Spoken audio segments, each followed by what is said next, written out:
আসসালামু আলাইকুম। ক্লাস 6 তোমাদের বল ও শক্তির প্রাথমিক ধারণা এই চ্যাপ্টারটা আজকে রিভিশন করাবো। তো এই চ্যাপ্টারটা আমি তোমাদের ইন ডিটেলসে পড়িয়েছি। তো আমার ইউটিউব চ্যানেলে গিয়ে তোমরা ক্লাস 6-এর প্লেলিস্টে গেলে তোমরা বল শক্তির প্রাথমিক ধারণা ইন ডিটেলস যেগুলো বুঝিয়েছি সেগুলো তোমরা দেখতে পাবে। তো আজকে আমরা তোমাদের সামনে যেহেতু এক্সাম আছে, তো এক্সামের জন্য ওখানে যে প্রশ্নগুলো দেওয়া আছে সেই প্রশ্ন, সেখান থেকে কিছু প্রশ্ন আমি তুলে দিয়েছি। এই প্রশ্নগুলো রেডি করবে।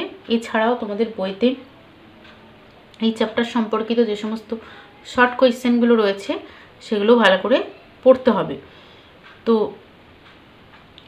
প্রথম যে প্রশ্নটা বল ও শক্তির প্রাথমিক ধারণা থেকে, সেটা হচ্ছে স্থির বস্তু বলতে কি বোঝো? স্থির বস্তু কাকে বলে? না, যে বস্তু সময়ের সঙ্গে স্থান পরিবর্তন করে না তাকে স্থির বস্তু বলে, তাই না? আর গতিশীল বস্তু কাকে বলে? তাহলে যে বস্তু সময়ের সঙ্গে স্থান পরিবর্তন করে তাকে গতিশীল বস্তু বলে। তাহলে স্থির বস্তু, গতিশীল বস্তু, এদের কিছু উদাহরণ তুমি দেবে। স্থির বস্তু কোনগুলো? ঘর, বাড়ি, এগুলো তোমার আশেপাশে দেখতে পাও, এগুলো স্থির বস্তু। গতিশীল বস্তু বিভিন্ন যানবাহন, বিভিন্ন পশু পাখি, এরা সব হেঁটে চলেছে, তো এরা হচ্ছে গতিশীল বস্তু। ঠিক আছে, নেক্সট যে প্রশ্নটা পড়বে সেটা হচ্ছে বল কাকে বলে এবং এর বিভিন্ন এককগুলো, অর্থাৎ এসআই পদ্ধতিতে, সিজিএস পদ্ধতিতে বলের কি একক। তো বল কাকে বলে? না, বাইরে থেকে যা প্রয়োগ করলে কি হয় না, স্থির বস্তুকে সচল বস্তুতে বা গতিশীল বস্তুতে এবং গতিশীল বস্তুকে স্থির বস্তুতে রূপান্তরিত করা যায়, তাকে আমরা বল বলি।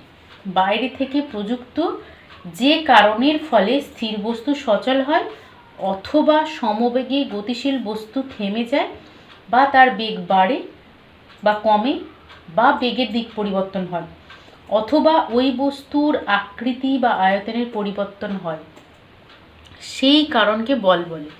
বইতে সুন্দর করে বলের সংজ্ঞা লেখা আছে, বলের সংজ্ঞা তাহলে পড়বে। এবার দেখো এই বলের সিজিএস পদ্ধতিতে এবং এসআই পদ্ধতিতে বলের এককগুলো কি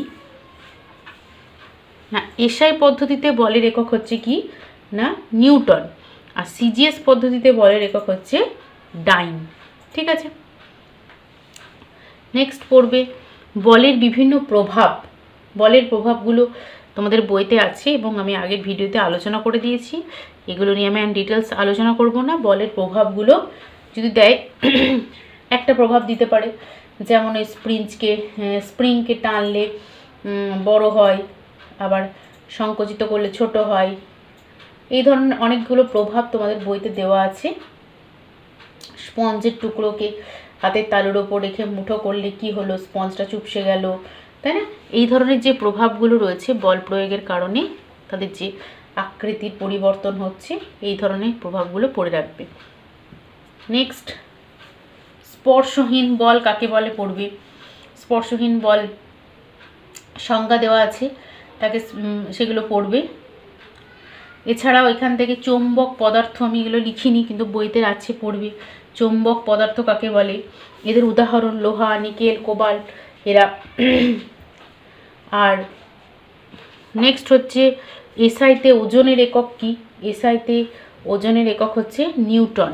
ঠিক আছে, এসআই পদ্ধতিতে ওজনের একক হচ্ছে নিউটন। এছাড়া আর কি পড়বে না, অভিকর্ষ বল কাকে বলে। অভিকর্ষ বল দেখো, এই যে কোনো বস্তুকে পৃথিবী তার নিজের কেন্দ্রের দিকে কি করছে না, আকর্ষণ করছে, স্পর্শ ছাড়াই বল ক্রিয়া করছে, এই ধরনের বলকে বলা হচ্ছে অভিকর্ষ বল। অভিকর্ষ বলের সংজ্ঞা পড়তে হবে। এই অভিকর্ষ বলের আরেক নাম কি না, এই অভিকর্ষ বলের আরেক নাম হচ্ছে ওজন, আর এই ওজনের একক এসআই পদ্ধতিতে নিউটন। তাহলে এখানে বইতে বই শুধু এই প্রশ্নগুলো পড়লে হবে না, বারবার করে বলছি, আমি ইম্পর্টেন্স কোয়েশ্চেনগুলো তুলে দিয়েছি, কিন্তু এর বাইরেও বইটা ভালো করে পড়বে, সেখান থেকে আরও অনেক শর্ট কোয়েশ্চেন কিন্তু আসবে। ঠিক আছে, এবার ওজন পরিমাপ করা হয় কোন যন্ত্রের সাহায্যে, যেমন এটা আমি লিখিনি, তাহলে কি বলবে? এই ধরনের ছোটোখাটো প্রশ্নগুলো কিন্তু সব লেখা তো সম্ভব না, তোমরা এগুলো বই থেকে পড়বে। যেমন হচ্ছে স্প্রিং তোলা যন্ত্রের সাহায্যে বস্তুর ওজন পরিমাপ করা হয়। ঠিক আছে, তো এই ধরনের ছোটোখাটো কোয়েশ্চেনগুলো পড়বে। নেক্সট পড়বে শক্তি কাকে বলে। ঠিক আছে, তো কোনো কিছুর মধ্যে শক্তি কাকে বলে পড়বে, কার্য করার সামর্থ্যকে আমরা শক্তি বলি, তো ওগুলো পড়বে। শক্তির উৎস কী? শক্তির উৎস কী না, শক্তির উৎস হচ্ছে খাদ্য। কার্য করার সামর্থ্য হচ্ছে শক্তি, আর শক্তির উৎস হচ্ছে কি? খাদ্য, তাই না? আমরা খাদ্য থেকে শক্তি পাই। তো এই শক্তি আবার বিভিন্ন রকমের হচ্ছে, স্থিতিশক্তি, গতিশক্তি। স্থিতিশক্তি কাকে বলে, গতিশক্তি কাকে বলে না, গতিশীল অবস্থায় বস্তুর মধ্যে কার্য করার যে শক্তি আসে তাকে গতিশক্তি বা কাইনেটিক এনার্জি বলে, তাই না? তো এটা হচ্ছে গতিশক্তি। একইভাবে স্থিতিশক্তি কাকে বলে না, স্থিতিশীল বস্তুর মধ্যে তার কি বলবো, আকৃতির পরিবর্তনের মাধ্যমে তার মধ্যে যে কার্য করার সামর্থ্য তাকে বলা হচ্ছে স্থিতিশক্তি, তাই না? স্থিতিশীল বস্তুর মধ্যে শক্তি করার যে সামর্থ্য যোগায় তাকে স্থিতিশক্তি বলে। আবার স্থিতিশক্তি, গতিশক্তির এদের উদাহরণগুলো পড়বে। এছাড়াও স্মৃতিশক্তি, গতিশক্তি থেকে আরও কিছু বইতে শর্ট কোয়েশ্চেন আছে, পড়বে। স্মৃতিশক্তি, গতিশক্তিকে একত্রে কী বলা হয়? যান্ত্রিক শক্তি। এই ধরনের কোয়েশ্চেনগুলো বই থেকে কিন্তু পড়তে হবে, শুধু এইগুলোর ওপর নির্ভর করবে না। গতিশক্তি, স্থিতিশক্তিকে একত্রে বলা হচ্ছে যান্ত্রিক শক্তি। নেক্সট হচ্ছে শক্তির রূপান্তর কাকে বলে। শক্তির রূপান্তর কি নয়, কিছুই না, না শক্তি পৃথিবীতে বিভিন্ন রূপে থাকতে পারে। তো এই এক ধরনের শক্তি থেকে অন্য ধরনের শক্তিতে রূপ নেওয়ার যে পদ্ধতি তাকে বলা হচ্ছে শক্তির রূপান্তর। একটা ছিল, সেই শক্তিটা অন্য শক্তিতে রূপান্তরিত হলো, এটা হচ্ছে শক্তির রূপান্তর। তো এই শক্তি কয় প্রকার ও কী কী? শক্তি অনেক প্রকারের হয়, যেমন হচ্ছে তোমার যান্ত্রিক শক্তি, তাপ শক্তি, শব্দ শক্তি, আলোক শক্তি, তড়িৎ শক্তি, চৌম্বক শক্তি, রাসায়নিক শক্তি, পারমাণবিক শক্তি, এরকম বিভিন্ন প্রকার শক্তি কথা তোমাদের বইতে রয়েছে। 8 রকম শক্তি আছে এবং এগুলো কি কি সেগুলো পড়বে। এবার দেখো শক্তির রূপান্তর। শক্তির রূপান্তরের অনেক এক্সাম্পল রয়েছে বইতে, সেগুলো সব পড়বে। এখান থেকে অনেক রকমের শর্ট কোয়েশ্চেন আসবে, যেমন ইলেকট্রিক ইস্ত্রি চালু করা হলো, তড়িৎ শক্তি, তাপ শক্তিতে, এরকম অনেক ধরনের শক্তি রয়েছে এখানে। কোথাও রাসায়নিক শক্তি তাপ শক্তিতে রূপান্তরিত হচ্ছে, চৌম্বক শক্তি যান্ত্রিক শক্তিতে রূপান্তরিত হচ্ছে, এরকম অসংখ্য শক্তি রূপান্তর এবং তাদের উদাহরণ বইতে দেওয়া রয়েছে। এগুলো খুব ভালোভাবে কিন্তু পড়তে হবে। নেক্সট পড়বে উৎপাদক কাকে বলে। পৃথিবীতে একমাত্র উৎপাদক হচ্ছে সবুজ উদ্ভিদ। উৎপাদক হচ্ছে কারা না, যারা নিজেদের খাদ্য নিজেরাই তৈরি করতে পারে তাদেরকে উৎপাদক বলা হয়। অর্থাৎ সবুজ উদ্ভিদ তার নিজের খাদ্য নিজে তৈরি করতে পারে, তাই জন্য একে বলা হচ্ছে উৎপাদক। কিসের মাধ্যমে করে না, সালোক সংশ্লেষের মাধ্যমে। দেখো তারপরে আছে, আমি একবারে লিখে দিয়েছি, খাদ্য জাল, খাদ্য শৃঙ্খল, খাদ্য পিরামিড কাকে বলে, প্রত্যেকটার সংজ্ঞা আলাদা আলাদা করে পড়বি। আর পৃথিবীতে সমস্ত শক্তির উৎস কি না, পৃথিবীতে সমস্ত শক্তির উৎস হচ্ছে কি, আমরা জানি সূর্য, তাই না? তো এখানে তোমাদের বইতে ছক করে দেওয়া আছে সূর্য থেকে বিভিন্ন শক্তি কীভাবে বিভিন্ন শক্তিতে রূপান্তরিত হচ্ছে, সেগুলো একটু ভালো করে দেখবে শর্ট কোয়েশ্চেন হিসেবে। নেক্সট পড়বে খাদ্য জাল কাকে বলে। প্রথমে খাদ্য শৃঙ্খল, তারপরে খাদ্য জাল, খাদ্য পিরামিড।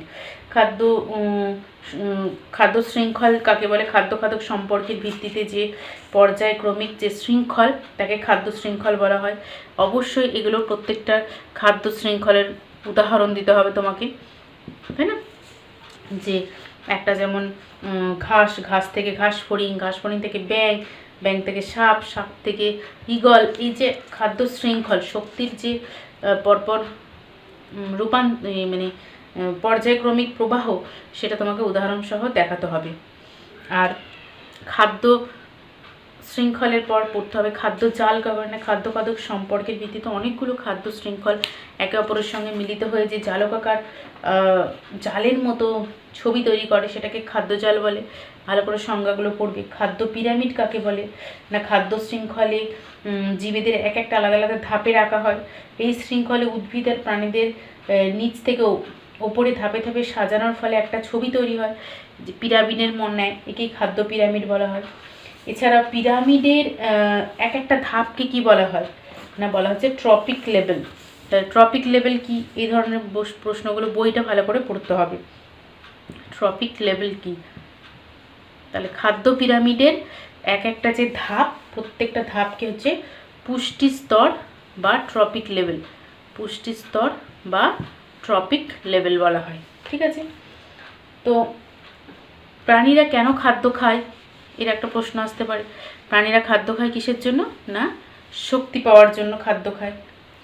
তো এখান থেকে প্রশ্ন আসতে পারে হ্যাঁ প্রথম শ্রেণী দ্বিতীয় শ্রেণী তৃতীয় শ্রেণীর খাদক কাকে বলে। অর্থাৎ আমি যে খাদ্য শৃঙ্খল বললাম, খাদ্য উৎপাদককে যে খায় সে প্রথম শ্রেণীর খাদক, প্রথম শ্রেণীকে যে খায় দ্বিতীয় শ্রেণীকে যে খায় সে তৃতীয় শ্রেণীর বা সর্বোচ্চ শ্রেণীর খাদক। ঠিক আছে, এইভাবে বিভিন্ন খাদকগুলোর কাকে বলে উদাহরণ সহ তুমি দেখাবে। নেক্সট হচ্ছে লিন্ডেম্যানের 10% সূত্র, ভেরি ইম্পর্টেন্ট। ল অফ 10%, এটা বিজ্ঞানী লিন্ডেম্যান আবিষ্কার করেছিলেন বলে লিন্ডেম্যানের 10% ল বলা হয়। কি না প্রতিটি ট্রফিক লেভেলে গৃহীত শক্তির প্রায় 10% ওই পুষ্টি স্তরের জীবেদের দেহ গঠনের কাজে লাগে, যা পরবর্তী ট্রফিক লেভেলের জীবেরা গ্রহণ করতে পারে। এটা হচ্ছে লিন্ডেম্যানের 10% সূত্র। তাহলে লিন্ডেম্যানের 10% সূত্র ভালো করে পড়বে। নেক্সট তোমাদের যে প্রশ্নটা পড়তে হবে সেটা হচ্ছে কি না শক্তির উৎস। শক্তির উৎস কয় প্রকার না শক্তি আমরা বলছি যে শক্তি হচ্ছে 2 প্রকার। শক্তির উৎস কয় প্রকার না 2 প্রকার। একটা হচ্ছে অনবীকরণযোগ্য শক্তির উৎস আর একটা হচ্ছে নবীকরণযোগ্য শক্তির উৎস। খুব ইম্পর্টেন্ট কোয়েশ্চেন। অনবীকরণযোগ্য শক্তির উৎস হচ্ছে যেগুলো আমাদের পৃথিবী থেকে খুব তাড়াতাড়ি শেষ হয়ে যাবে, তাদেরকে বলা হচ্ছে অনবীকরণযোগ্য শক্তি। এগুলোকে আবার পুনরায় ফিরে পাওয়া যাবে না। সেগুলো কি কি, যেমন কয়লা, পেট্রোলিয়াম, প্রাকৃতিক গ্যাস, যেগুলো আমরা খনি থেকে পাই, তাই না, এগুলো কিন্তু একটা সময় শেষ হয়ে যাবে। নবীকরণযোগ্য শক্তি হচ্ছে এই শক্তির উৎসগুলো কোনোদিনও ফুরাবে না। আসলে সব উৎসেরই শেষ আছে, তবে এই উৎস থেকে শক্তি আমরা অনেক বেশি দিন ধরে ব্যবহার করতে পারি। যেমন কোনগুলো, সৌরশক্তি, জোয়ার ভাটা শক্তি, বায়ু শক্তি, জৈব গ্যাস শক্তি ইত্যাদি। তাহলে নবীকরণযোগ্য অনবীকরণযোগ্য শক্তির উৎস বলতে কি বোঝো, উইথ এক্সাম্পল পড়তে হবে। নেক্সট হচ্ছে এটা কয় প্রকার ও কী কী বলেছি এরই সংজ্ঞা আর উদাহরণ পড়তে হবে। নেক্সট হচ্ছে খাদ্যের রাসায়নিক শক্তি আসে কিভাবে বা খাদ্যের শক্তি আসে কী করে, তাই না। তো দেখো রাসায়নিক পরিবর্তনে আমরা জানি অণুর গঠনের পরিবর্তন হয়। রাসায়নিক পরিবর্তন হলেও তাকে আর পূর্বের অবস্থায় ফিরে পাওয়া যায় না। তো এই অণুর গঠন বদলানোর সময় কি হয় না কিছুটা শক্তির মুক্তি হয়, কখনো কিছুটা শক্তি বাইরে থেকে শোষিত হয়। খাদ্য থেকে শক্তি উৎপাদনের সময় খাদ্যের নানা পদার্থের অণুর গঠনে অনেক পরিবর্তন ঘটে এবং কিছুটা শক্তি উৎপন্ন হয়। একে আমরা খাদ্যের রাসায়নিক শক্তি বলতে পারি। তো আমরা বহু ক্ষেত্রে একে খাদ্যস্থিত রাসায়নিক শক্তি বা খাদ্যের রাসায়নিক স্থিতিশক্তি বলে থাকি। তাই খাদ্যের শক্তি আসে কী করে এটা পুরোটা এইভাবে লিখতে হবে। ঠিক আছে, তো আমাদের শর্ট কোশ্চেন হিসেবে বলতে পারি আমাদের কাজের জন্য আমরা সমস্ত শক্তি কোথা থেকে পাই না খাদ্য থেকে পাই। আর আমাদের গোটা পৃথিবীর শক্তির উৎস কি না সেটা বলবো কি না শক্তির উৎস বললে সূর্য বলবে, আর খাদ্যের উৎস যদি বলা হয় খাদ্যকে একমাত্র উৎপাদক থেকে আমরা এই শক্তি পেয়ে থাকি। নেক্সট হচ্ছে ঘর্ষণ বল কাকে বলে না, ঘর্ষণ কোনো বস্তুকে যদি আমরা কি করি না এক জায়গা থেকে এক জায়গায় নিয়ে যেতে চাই, তাহলে কি হয় বলটার কোনো কিছুর কোনো একটা মেঝে কোনো একটা কি বলবো তলের ওপর দিয়ে যদি তাকে নিয়ে যেতে চাই, তাহলে দেখব সেখানে কিছুটা বাধা প্রাপ্ত হয়। এই যে বাধা, যেটার কারণে এর বস্তুর গতি কিছুটা হ্রাস হয়, একে আমরা ঘর্ষণ বলি। আর এই যে বল, একেই বলা হচ্ছে ঘর্ষণ বল। তাহলে ঘর্ষণ বল কাকে বলে সংজ্ঞা ভালো করে পড়বে। ঘর্ষণের কারণে যে উষ্ণতা বৃদ্ধি পায় তার উদাহরণ দিতে হবে। ঘর্ষণের কারণে উষ্ণতা বৃদ্ধি পায় ব্যাখ্যা করতে বলা হয়েছে। তাহলে কি বলবেন, একটা পরীক্ষা সহ বলতে হবে যে ধরো বলবে একটা দেশলাই বাক্সের দুপাশে কি থাকে, বারুদ থাকে, এবং দেশলাই বাক্স থেকে ওই বারুদ ওই জায়গায় ঘর্ষণ করলে বা ঘষলে দেখা যায় ওই জায়গার উষ্ণতা বেড়ে যায়, ফলে ওই উষ্ণতার কারণে বারুদটা জ্বলে ওঠে। তো এতটা উষ্ণতা হয় যে বারুদটা জ্বলে ওঠা পর্যন্ত উষ্ণতাটা বৃদ্ধি পায়, তাই আগুন জ্বলে ওঠে। তাহলে এটা একটা ঘর্ষণের কারণে উষ্ণতা বৃদ্ধির ব্যাখ্যা।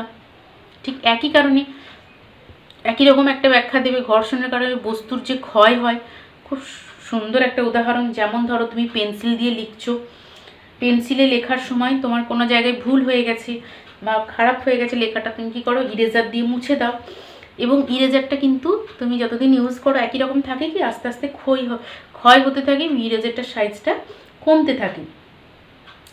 আসলে ইরেজার হচ্ছে একটা নরম রবার মাত্র, তাই না? রাবারের যে ইরেজার, সেগুলো পেন্সিলের দাগ মোছার সময় ইরেজারটা ব্যবহার করার ফলে আমরা কি করি, ইরেজার দিয়ে ঘর্ষণ করি, যার ফলে দাগটা মুছে যায়। এইভাবে ঘর্ষণ করতে করতে একসময় ইরেজারটা ক্ষয়ে ছোট হয়ে যায়। তাহলে এটা কিসের এক্সাম্পল না, ঘর্ষণের ফলে বস্তুর ক্ষয় হয়, এর একটা ব্যাখ্যা তুমি বললে। তারপরে যে প্রশ্নটা সেটা হচ্ছে তলের প্রকৃতি কিভাবে ঘর্ষণের ওপর প্রভাব ফেলে। তো বিভিন্ন রকমের তল আছে, মসৃণ তল, তারপরে হচ্ছে অমসৃণ তল, এগুলো দেখবে আমি ব্যাখ্যা করে ভালো করে বলে দিয়েছি আগের ভিডিওতে, এবং বইটা পড়লেও ভালো করে বুঝতে পারবে। তো এগুলো কিন্তু পড়তে হবে। বারবার বলছি এই প্রশ্নগুলো ছাড়াও বইটা ভালো করে পড়বে। এখানে আরও অনেক শর্ট কোয়েশ্চেন আছে যেগুলো সব লেখা সম্ভব হয়নি, সেগুলোও কিন্তু পরীক্ষায় আসতে পারে। এছাড়াও আরেকটি চ্যাপ্টারের কোয়েশ্চেন, যেটা হচ্ছে বর্জ্য পদার্থ, যে চ্যাপ্টারটা তোমাদের রয়েছে, ওই চ্যাপ্টারটা খুব ছোট একটা চ্যাপ্টার। ওই চ্যাপ্টার থেকে কিছু প্রশ্ন আমি তোমাদের লিখে গ্রুপে পোস্ট করে দেবো, তো সেগুলো রেডি করলে মোটামুটি হয়ে যাবে। ঠিক আছে, তাহলে আশা করি তোমরা খুব ভালো করে পরীক্ষা দেবে। বেস্ট অফ লাক, এবং খুব ভালো করে তোমরা নিজেদেরকে তৈরি করো।